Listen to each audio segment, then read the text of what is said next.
a mass M is split into two parts, M and M minus M, which are then separated by a certain distance.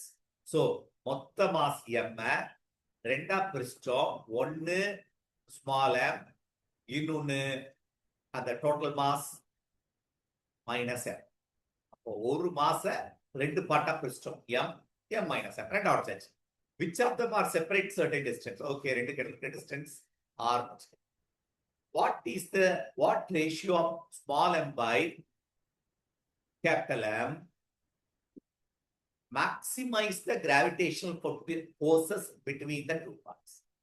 Question clear?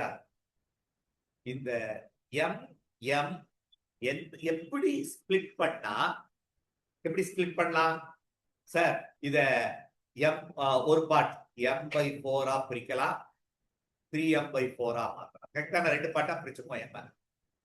M/2 M/2 பிரிக்கலாமா இல்லையா? இது மாதிரி 1/3M 4M/3ன்னு பிரிச்சிடலாம். எப்படி வேணா பிரிக்கலாம். ஆனா எப்படி பிரிச்சா இது ரெண்டு கிட்ட இருக்க ஃபோர்ஸ் மேக்சிமமா இருக்கும்? இதான் கொஸ்டின். எந்த கேஸ் சார்ஜஸ்ல அதே கான்செப்ட் வரும். அந்த ரெண்டு சார்ஜ் ஈக்குவலா இருக்கும். அப்ப நீ சொல்லு, இதுல என்ன பிரிச்சா மேக்சிமமா இருந்திருக்கும்? M/2 M/2 பிரிச்சிருந்தா தானே, ரெண்டும் ஈக்குவல் மாஸா இருந்தா தான் ஃபோர்ஸ் வில் பி மேக்சிமம். இதே கான்செப்ட் எலக்ட்ரிசிட்டிலயும் வரும். அப்போ இங்க ரெண்டு ஈக்குவல். அத இன்னும் கொஞ்சம் பிராக்டிகலா போகும். What is the force between these two masses? G into small m into capital M minus small m by R squared. Universal law of gravitation போட்டேன். G into M into M minus M by R squared. போட்டாச்சா? சரி.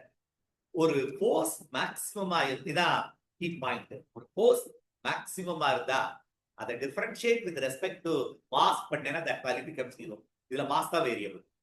அப்போ dm by dm maximum ஃபோர்ஸா இருக்கிறப்ப that term becomes 0. நான் என்ன பண்ண போறேன்? இதை டிஃபரன்ஷியேட் பண்ண போறேன். which is equal to 0 போட போறேன். இதை டிஃபரன்ஷியேட் பண்ணுவோமா? இதுல ஸ்மால் m தான் வேரியபிள், இந்த மாஸ். இதை உள்ளுக்குள்ள மல்டிப்ளை பண்ணேன்னா உனக்கு கன்ஃபியூஷன் ஆகாம இருக்கிறக்கா பண்றேன். G into capital M into small m minus m squared divided by R squared. இதை தனியா டிஃபரன்ஷியேட் பண்ணி இதை தனியா டிஃபரன்ஷியேட் பண்ணேன்னா இந்த டேர்ம் என்ன ஆயிரும்னா இது வெறும் டிஃபரன்ஷியேட் பண்ணேன்னா 1 ஆயிர போகுது. அப்ப G into வெறும் கேபிட்டல் M மட்டும் இங்க இருக்கும். இங்க m squared டிஃபரன்ஷியேட் பண்ணேன்னா 2 மத்ததெல்லாம் அதேதான் by R squared. இந்த ஃபோர்ஸ் என்னவா இருக்கணும் நம்ம கண்டுபிடிச்சோம்? 0. இதை டிஃபரன்ஷியேட் பண்ணிட்டோம். dm by dm டிஃபரன்ஷியேட் பண்ணா that term becomes 0. அப்போ இந்த டேர்ம் உடைய கண்டினியூஷன் இப்ப எழுதுறேன்.